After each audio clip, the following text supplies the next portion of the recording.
Delhi premier లీగ్‌లో ఊహకందని అద్భుతం చోటు చేసుకుంది. న్యూఢిల్లీ టైగర్స్ కెప్టెన్ హిమ్మత్ సింగ్ చేసిన ఒక చిన్న పొరపాటు, ఆ తర్వాత కోపంతో బంతిని కాలితో తన్నడం చివరికి ఒక సంచలన రనౌట్‌గా మారింది.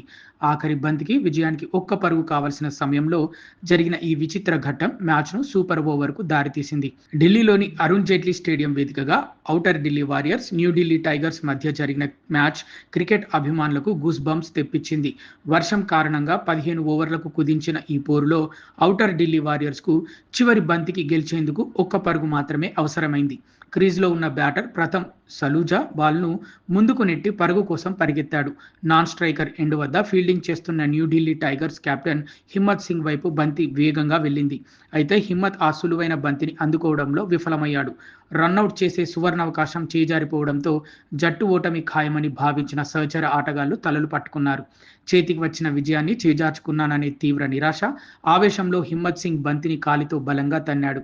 అక్కడే అసలైన డ్రామా మొదలైంది. అతను తన్నిన బాల్ సరిగ్గా నాన్ స్ట్రైకర్ ఎండ్‌లోని వికెట్లను బలంగా తాకింది. ఆ సమయంలో బ్యాటర్ ప్రథమ్ సలూజా ఇంకా క్రీజులోకి చేరుకోలేదు. దీంతో అంపైర్ రనౌట్‌గా ప్రకటించడంతో మ్యాచ్ ఒక్కసారిగా సమమైంది. తానెంత కోపంతో ఉన్నానో బంతి వికెట్లను తాకగానే అంత తీవ్రమైన ఆనందంలోకి మునిగిపోయాడు హిమ్మత్. మైదానంలో ఉన్న ప్రతి ఒక్కరూ ఈ విచిత్ర రనౌట్ చూసి నోరెళ్లబెట్టారు. ఈ వీడియో సోషల్ మీడియాలో విపరీతంగా వైరల్ అవుతోంది. చివరి బంతి రనౌట్‌తో మ్యాచ్ టై కావడంతో ఫలితం కోసం సూపర్ ఓవర్ నిర్వహించారు.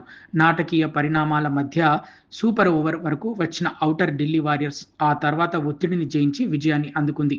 మొదట బ్యాటింగ్ చేసిన ఔటర్ ఢిల్లీ 20 పరుగులు సాధించగా, ఛేదనలో న్యూఢిల్లీ టైగర్స్ తడబడి ఓటమి పాలైంది.